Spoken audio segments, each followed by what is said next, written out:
Globalization. Just as the Federal Reserve keeps the American public in a position of indentured servitude through perpetual debt, inflation, and interest, the World Bank and IMF serve this role on a global scale. The basic scam is simple. Put a country in debt either by its own indiscretion or through corrupting the leader of that country. Then impose conditionalities or structural adjustment policies, often consisting of the following. Currency devaluation. When the value of a currency drops, so does everything valued in it.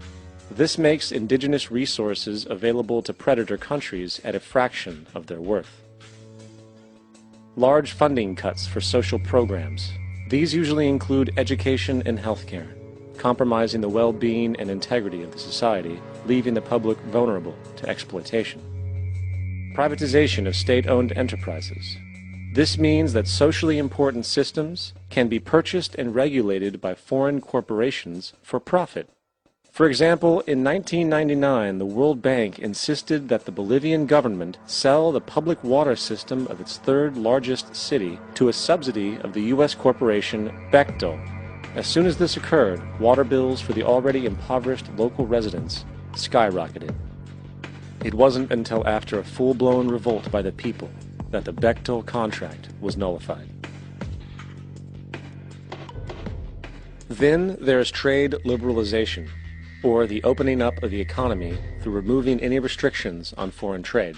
This allows for a number of abusive economic manifestations, such as transnational corporations bringing in their own mass-produced products, undercutting the indigenous production and ruining local economies.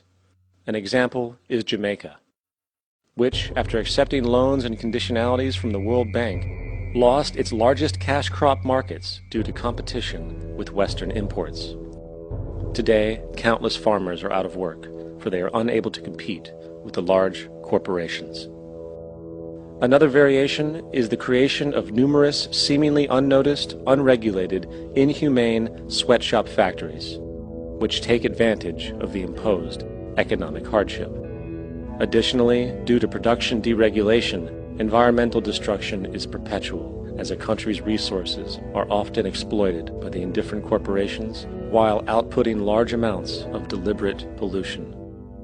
The largest environmental lawsuit in the history of the world today is being brought on behalf of 30,000 Ecuadorian Amazonian people against Texaco, which is now owned by Chevron. So today it's against Chevron, but for activities conducted by Texaco.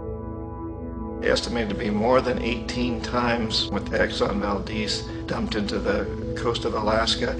In the case of Ecuador, it wasn't an accident. The oil companies did it intentionally. They knew they were doing it to save money out there rather than arranging for proper disposal. Furthermore, a cursory glance at the performance record of the World Bank reveals that the institution, which publicly claims to help poor countries develop and alleviate poverty, has done nothing but increase poverty and the wealth gap, while corporate profits soar.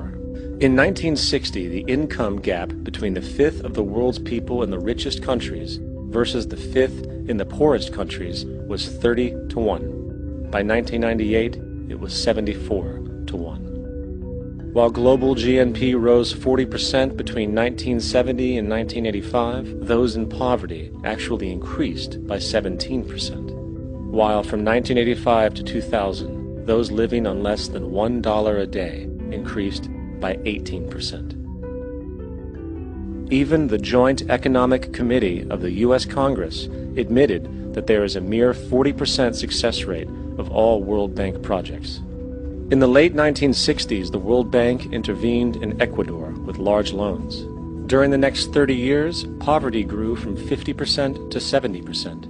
Under or unemployment grew from 15 to 70%. Public debt increased from $240 million to $16 billion, while the share of resources allocated to the poor went from 20% to 6%.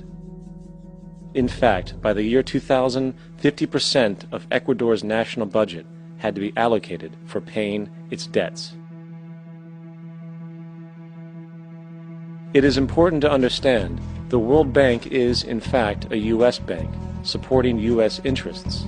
For the United States holds veto power over decisions, as it is the largest provider of capital. And where did it get this money? You guessed it, it made it out of thin air through the fractional reserve banking system. Of the world's top 100 economies, as based on annual GDP, 51 are corporations, and 47 of that 51 are US-based. Walmart, General Motors, and Exxon are more economically powerful than Saudi Arabia, Poland, Norway, South Africa, Finland, Indonesia, and many others. And as protective trade barriers are broken down, currencies tossed together and manipulated in floating markets, and state economies overturned in favor of open competition and global capitalism, the empire